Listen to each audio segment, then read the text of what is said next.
Hello friends, आइए सुनते हैं धर्मवीर भारती जी की लिखी हुई कहानी गुलकी बन्नो का अगला पार्ट। ऐ है, बुआ हाथ चमका कर बोली, सौदा लगा है रानी साहिब का। किरावा देत की दाई हिया फाटत है और टर्राय के दाई नटई में गामा पहलवान का जोर तो देखो। सौदा लगा है तो हम का करी, नारी तो इहे खुली, खोलो तो देखें। अकस्मात गुल तड़प कर कहा। आज तक किसी ने उसका स्वर नहीं सुना था। 5 महीने का 10 रुपया नहीं दिया बेशक, पर हमारे घर की धन्नी निकाल के बसत्तू के हाथ किसने बेचा? तुमने। पश्चिम ओर का दरवाज़ा चिरवा के किसने जलवाया? तुमने। हम गरीब हैं, हमारा बाप नहीं है, सारा मोहल्ला मिलके हमें मार डालो। हमें चोरी लगाती है। अरे कल की पैदा हुई। बुआ मारे गुस्से के खड़ी बोली बोलने लगी थी। बच्चे चुप खड़े थे, वे कुछ कुछ सहमे हुए थे। कुबड़ी का यह रूप उन्होंने कभी न देखा न सोचा था। हाँ, तुमने, ड्राइवर चाचा ने, चाची ने, सबने मिलके हमारा मकान उजाड़ा है। अब हमारी दुकान बहाव देव, देखेंगे हम भी। निर्बल के भी भगवान हैं। ले ले ले, भगवान है तो ले। और बुआ ने पागलों की तरह दौड़कर नाली में जमा कूड़ा लकड़ी से ठेल दिया। 6 इंच मोटे गंदे पानी की धार धड़ धड़ करती हुई उसकी दुकान पर गिरने लगी। तरोइयाँ पहले नाली में गिरी, फिर मूली, खीरे, साग, अदरक उछल उछल कर दूर जा गिरे। गुलकी आंखें फाड़े पागल सी देखती रही और फिर दीवार पर सर पटक कर हृदय विदार कर स्वर में टकराकर रो पड़ी। अरे मोरे बाबू, हमें कहाँ छोड़ गए? अरे मोरी मैया, पैदा होते ही हमें क्यों नहीं मार डाला? अरे धरती मैया, हमें काहे नहीं लील लेती? सर खोले, बाल बिखरे, छाती कूट कूट कर वह रो रही थी और तिछत्ते का पिछले 9 दिन का जमा पानी धड़ धड़ गिर रहा था। बच्चे चुप खड़े थे। अब तक तो जो हो रहा था उसकी समझ में आ रहा था, पर आज यह क्या हो गया, यह उसकी समझ में नहीं आ सका। पर वे कुछ बोले नहीं, सिर्फ मटकी उधर गई और नाली में बहता हुआ एक मोटा खीरा निकालने लगी कि मुन्ना ने डांटा, खबरदार जो कुछ चुराया। मटकी पीछे हट गई। वे सब किसी अप्रत्याशित भय, संवेदना या आशंका से जुट बटोर कर खड़े हो गए। सिर्फ मिरवा अलग सर झुकाए खड़ा था। झींसी फिर पड़ने लगी थी और वे एक एक कर अपने घर चले गए। दूसरे दिन चौतरा खाली था। दुकान का बांस उखड़वा कर बुआ ने नाद में गाड़कर उस पर तुरई की लतर चढ़ा दी थी। उस दिन बच्चे आए, पर उनकी हिम्मत उस चौतरे पर जाने की नहीं हुई, जैसे वहाँ कोई मर गया हो। बिल्कुल सुनसान चौतरा था और फिर तो ऐसी झड़ी लगी कि बच्चों का निकलना बंद। चौथे या 5वें दिन रात को भयानक वर्षा हो रही थी, पर बादल भी ऐसे गरज रहे थे कि मुन्ना अपनी खाट से उठकर अपनी माँ के पास घुस गया। बिजली चमकते ही जैसे कमरा रोशनी से नाच नाच उठता था। छत पर बूंदों की पटर पटर कुछ धीमी हुई, थोड़ी हवा भी चली और पेड़ों का हर हर सुनाई पड़ा कि इतने में धड़ धड़ धड़ाम धड़ भयानक आवाज़ हुई। माँ भी चौंक पड़ी, पर उठी नहीं।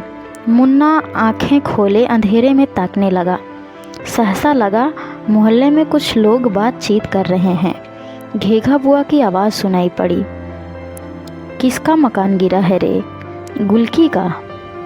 किसी का दुरागत उत्तर आया, अरे बाप रे, दब गई क्या? नहीं, आज तो मेवा की माँ के यहाँ सोई है।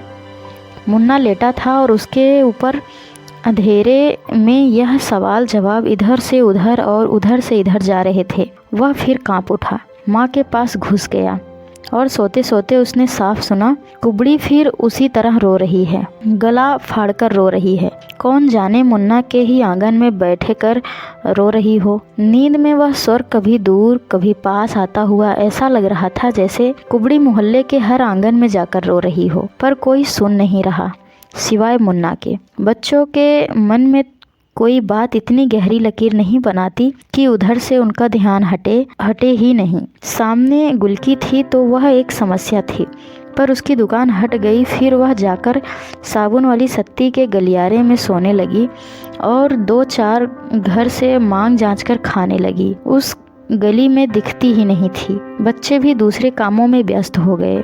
अब जाड़ा आ रहा था तो उनका जमावड़ा सुबह न होकर तीसरे पहर होता था। जमा होने के बाद जुलूस निकलता था और जिस जोशीले नारे से गली गूंज उठती थी वह था, घेघा बुआ को वोट दो। पिछले दिनों म्यूनिसिपैलिटी का चुनाव हुआ था और उसी में बच्चों ने यह नारा सीखा था। वैसे कभी कभी बच्चों में दो पार्टियां भी होती थी, पर दोनों को घेघा बुआ से अच्छा उम्मीदवार कोई नहीं मिलता था, अतः दोनों ही गला फाड़ फाड़ कर उनके लिए वोट मांगती थी। उस दिन जब घेघा बुआ के धैर्य का बांध टूट गया और नई नई गालियों से विभूषित अपनी प्रथम इलेक्शन स्पीच देने ज्यों ही चौतरे पर अवतरित हुई कि उन्हें डाकिया आता हुआ दिखाई पड़ा।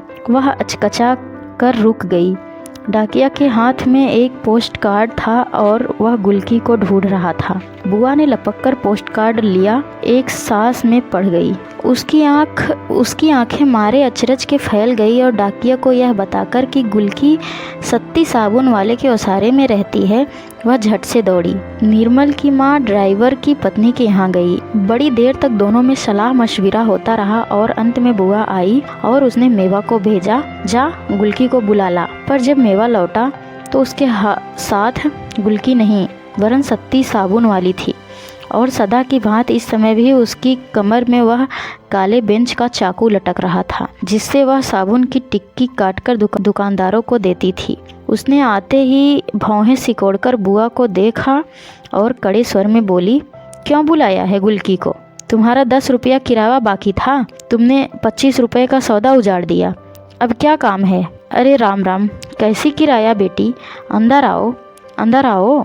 बुआ के स्वर में असाधारण मुलायमियत थी। सत्ती के अंदर जाते ही बुआ ने फटाक से किवाड़ बंद कर दिया। बच्चों का कौतूहल बढ़ गया था। बुआ के चौके में एक झंझरी थी। सब बच्चे वहां पहुंचे और आंख लगाकर कनपटियों पर दोनों हथेलियां रखकर घंटी वाला बाइस्कोप देखने की मुद्रा में खड़े हो गए। अंदर सत्ती गरज रही थी, बुलाया है तो बुलाने दो, क्यों जाए गुलकी? अब बड़ा ख्याल आया है इसलिए कि उसकी रखेल को बच्चा हुआ है, तो जाके गुलकी झाड़ू बहौर करे, खाना बनावे, बच्चा खिलावे, और वह मर्द का बच्चा गुलकी की आंख के आगे रखेल के साथ गुलछर्रे उड़ावे। निर्मल की माँ बोली, अरे बिटिया, पर गुजर तो अपने आदमी के साथ ही करेगी ना। जब उसकी पत्नी आई है तो गुलकी को जाना चाहिए, और मर्द तो मर्द, एक रखेल को छोड़ दो रखेल रख ले तो औरत उसे छोड़ देगी? राम राम, नहीं छोड़ नहीं देगी तो जाके लात खाएगी, सत्ती बोली।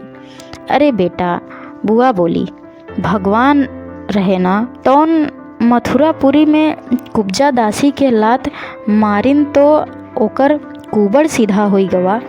पति तो भगवान है बिटिया, ओके जाए देव। हाँ हाँ, बड़ी हितू ना बनिए, उनके आदमी से आप लोग मुफ्त में गुलकी का मकान झटकना चाहती हैं, मैं सब समझती हूँ। निर्मल की माँ का चेहरा जर्द पड़ गया, पर बुआ ने ऐसी कच्ची गोली नहीं खेली थी। वह डपट कर बोली, खबरदार जो कच्ची जबान लड़ाई हो, तुम्हारा चरित्र कौन न जानता, वही छोकरा मानिक, जबान खींच लूंगी। सत्ती गला फाड़कर चीखी। जो आगे एक हरूफ कहा और उसका हाथ अपने चाकू पर गया। अरे अरे अरे, बुआ सहम कर 10 कदम पीछे हट गई। तो का खून करबो का, कत्ल करबो का? सत्ती जैसे आई थी वैसे ही चली गई। तीसरे दिन बच्चों ने तय किया कि होरी बाबू के कुएं पर चलकर बर्रे पकड़ी जाए। उन दिनों उनका जहर शांत रहता है। बच्चे उन्हें पकड़कर उनका छोटा सा काला डंक निकाल लेते हैं और फिर डोरी में बांधकर उन्हें उड़ाते हुए घूमते। मेवा, निर्मल और मुन्ना एक एक बर्रे उड़ाते हुए जब गली में पहुंचते तो वहां देखा बुआ के चौतरे पर टीन की कुर्सी डाले कोई आदमी बैठा है। उसकी अजीब शक्ल थी, कान पर बड़े बड़े बाल, मिचमिची आँखें, मोछा और तेल में चुचुआते हुए बाल, कमीज और धोती, पुराने बदरंग बूट। मटकी हाथ फैलाए कह रही है, एक डबल दे देव, एक दे देव ना। मुन्ना को देखकर मटकी ताली बजा बजा कर कहने लगी, गुलकी का मनसेधु आवा है। ए मुन्ना बाबू, ई कुबड़ी का मनसेधु है। फिर उधर मुड़कर एक डबल दे दे। तीनों बच्चे कौतूहल से रुक गए। इतने में निर्मल की माँ एक गिलास में चाय भरकर लाई और उसे देते देते निर्मल के हाथ में बर्रे देखकर उसे डांटने लगी। बर्रे छुड़ाकर निर्मल को पास बुलाया और बोली, बेटा ये हमारी निर्मला है। ए निर्मल, जीजा जी हैं, हाथ जोड़ो। बेटा गुलकी हमारी जात बिरादर की नहीं है तो क्या हुआ, हमारे लिए जैसे निर्मल वैसी गुलकी। अरे निर्मल के बाबू और गुलकी के बाप की दांत काटी रही, एक मकान बचा है उनकी चिन्हारी। और का एक गहरी सांस लेकर निर्मल की माँ ने कहा, अरे तो का उन्हें कोई इनकार है। बुआ आ गई थी। अरे 100 रुपया तुम देवे किए रही हो, चलो 300 रुपया और दे दे, अपने नाम करवा ले। 500 रुपये से कम नहीं होगा। उस आदमी का मुंह खुला, एक वाक्य निकला और मुंह फिर बंद हो गया। भवा भवा ए बेटा दामाद हो, 500 रुपया कहबो तो का निर्मल की माँ को इनकार है। अकस्मात वह आदमी उठकर खड़ा हो गया। आगे आगे सत्ती चली आ रही थी, पीछे पीछे गुलकी। सत्ती चौतरे के नीचे खड़ी हो गई। बच्चे दूर हट गए। गुलकी ने सर उठाकर देखा और अचकचा कर सर पर पल्ला डालकर माथे तक खींच लिया। सत्ती 2-1 क्षण उसकी ओर एकटक देखती रही और फिर गरजकर बोली, यही कसाई है, आगे बढ़कर मार दो चपोटा इस मुंह पर, खबरदार जो कोई बोला। बुआ चट से देहरी के अंदर हो गई। निर्मल की माँ की जैसे घिघी बध गई और वह आदमी हड़बड़ाकर पीछे हटने लगा। बड़ा आया वहाँ से विदा कराने। गुलकी आगे बढ़ी। सब सन्न थे। सीढ़ी चढ़ी। उस आदमी के चेहरे पर हवाइयाँ उड़ने लगी। गुलकी चढ़ते चढ़ते रुकी, सत्ती की ओर देखा, ठिठकी, अकस्मात लपकी और फिर उस आदमी के पांव पर गिरकर फफक फफक कर रोने लगी। हाय हाय, हमें काहे छोड़ दियो, तुम्हारे सिवा हमरा लोक परलोक कौन है। अरे हमरे मरे पर कौन चुल्लू भर पानी चढ़ाई। सत्ती का चेहरा स्याह पड़ गया। उसने बड़ी हिकारत से गुलकी की ओर देखा और गुस्से में थूक निगलते हुए कहा, कुतिया, और तेजी से चली गई। निर्मल की माँ और बुआ गुलकी के सर पर हाथ फेरकर कह रही थी, मत रो बिटिया, मत रो, सीता मैया भी तो बनवास भोगिन रहा। उठो गुलकी बेटा, धोती बदल ले, कंघी चोटी करो, पति के सामने ऐसे आना असगुन होता है। चलो। गुलकी आंसू पहुँचती पहुँचती निर्मल की माँ के घर चली। बच्चे पीछे पीछे चले तो बुआ ने डांटा, चलो यार, हुआ लड्डू बट रहा है का। दूसरे दिन निर्मल के बाबू ड्राइवर साहब, गुलकी और जीजा दिन भर कचहरी में रहे। शाम को लौटे तो निर्मल की माँ ने पूछा, पक्का कागज लिख गया। हाँ रे, हाकिम के सामने लिख गया। फिर जरा निकट आकर फुसफुसाकर बोले, मट्टी के मोल मकान मिला है, अब कल दोनों को विदा करो। अरे पहले 100 रुपया लाओ, बुआ का हिस्सा भी तो देना है। निर्मल की माँ उदार स्वर में बोली, बड़ी चंट है बुढ़िया, गाड़ गाड़ के रख रही है, मर के सांप होएगी। सुबह निर्मल की माँ के यहाँ मकान खरीदने की कथा थी। शंख, घंटा, घड़ियाल, केले का पत्ता, पंजीरी, पंचामृत का आयोजन देखकर मुन्ना के अलावा सब बच्चे जमा हो गए थे। गुलकी एक पीली धोती पहने माथे तक घूंघट किए सुपारी काट रही थी और बच्चे झांक झांक कर देख रहे थे। मेवा ने पास पहुंचकर कहा, ए गुलकी, जीजा जी के साथ जाओगी क्या। कुबड़ी ने झेपकर कहा, धत रे, ठिठोली करता है। और लज्जा भरी जो मुस्कान किसी भी तरुणी के चेहरे पर मनमोहक लाली बनकर फैल जाती है, वह उसके झुर्रियोंदार बिडौल नीरस चेहरे पर विचित्र रूप से भत्स लगने लगी। उसके काले पपड़ीदार होंठ सिकुड़ गए, आँखों के कोने मिचमिचा उठे और अत्यंत कुरुचिपूर्ण ढंग से उसने अपने पल्ले से सर ढक लिया और पीठ सीधी करके जैसे कुबड़ छिपाने का प्रयास करने लगी।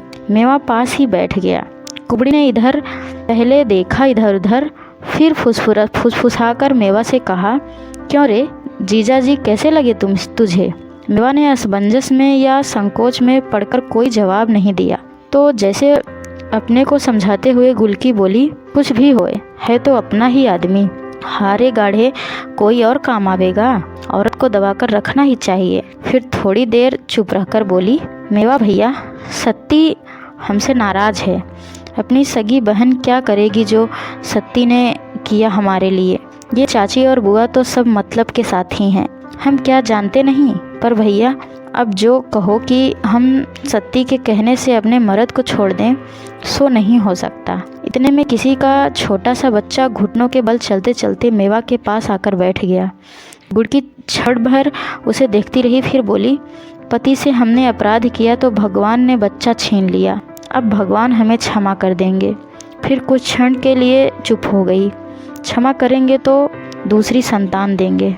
तुम्हारे जीजा जी को भगवान बनाए रखे। खोट तो हम ही में है, फिर संतान होगी तो सौत का राज नहीं चलेगा। इतने में गुलकी ने देखा कि दरवाजे पर उसका आदमी खड़ा बुआ से कुछ बातें कर रहा है। गुलकी ने तुरंत पल्ले से सिर ढक लिया और लाज लजाकर उधर पीठ कर ली। कितने दुबरा गए हैं, हमारे बिना खाना पीना कौन ध्यान रखता। अरे सौत तो अपने मतलब की होगी। ले भैया मेवा, जा 2 पीड़ा पान दे आ जीजा को। फिर उसके मुंह पर वही लज्जा की विभत्स मुद्रा आई। तुझे कसम है बताना मत किसने दिया है। मेवा पान लेकर गया, पर वहाँ किसी ने उसका ध्यान नहीं दिया।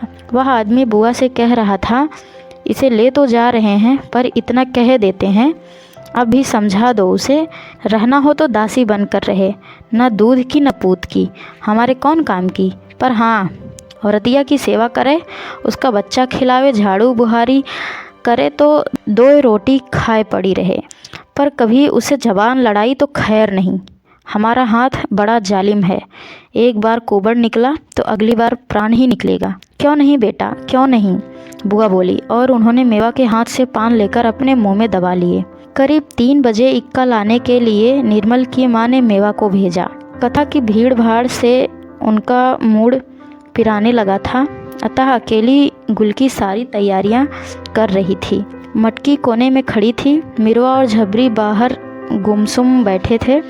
निर्मल की माँ ने बुआ को बुलाकर पूछा कि विदाई में क्या करना होगा, तो बुआ मुंह बिगाड़कर बोली, अरे कोई जात बिरादरी की है का। 1 लोटा में पानी भर के इकन्नी दुकन्नी उतार के प्रजा पजारू को दे दी और बस।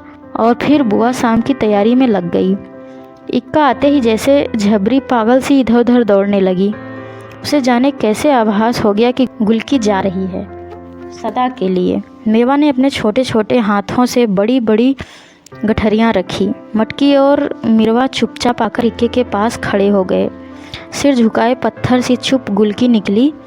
आगे आगे हाथ में पानी का भरा लोटा लिए निर्मल थी। वह आदमी जाकर इक्के पर बैठ गया। अब जल्दी करो, उसने भारी गले से कहा। गुलकी आगे बढ़ी, रुकी और उसने टेंट से 2 अधन्ने निकाले। ले मिरवा, ले मटकी।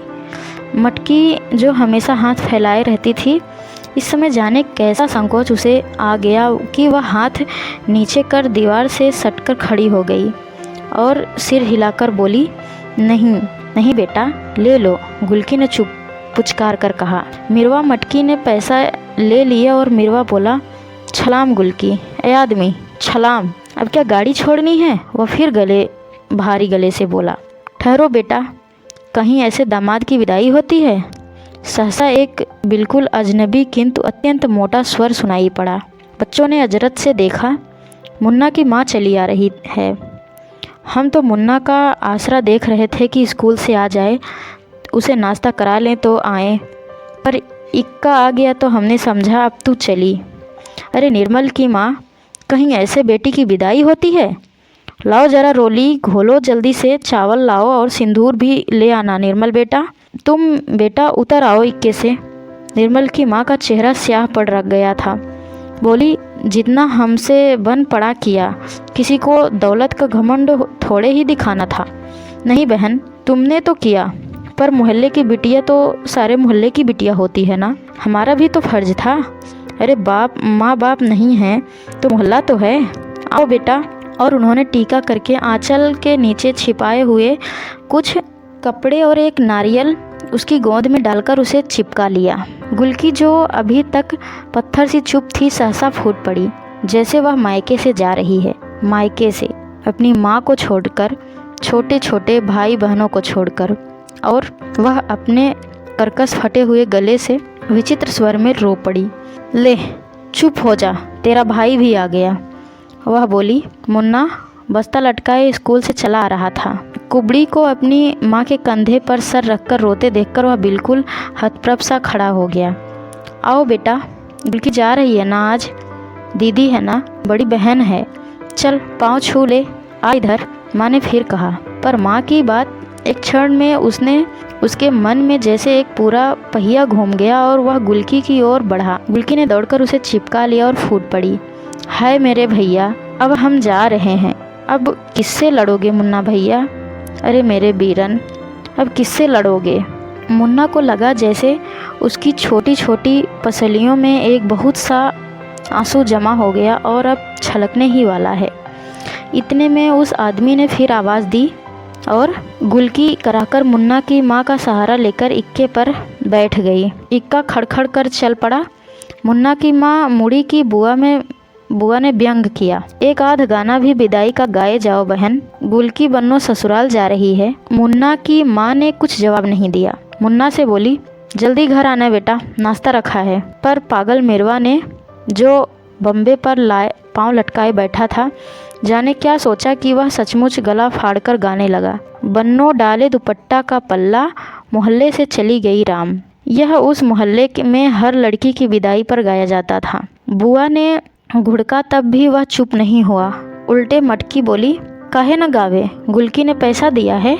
और उसने भी सुर मिलाया, बन्नो तली गई था लाम, बन्नो तली गई लाम, बन्नो तली गई लाम, बन्नो तली गई लाम। मुन्ना चुपचाप खड़ा रहा। मटकी डरते डरते आई, मुन्ना बाबू, कुबड़ी ने धन्ना दिया है, ले लें? ले ले, बड़ी मुश्किल से मुन्ना ने कहा और उसकी आंख में दो बड़े बड़े आंसू डबडबा आए।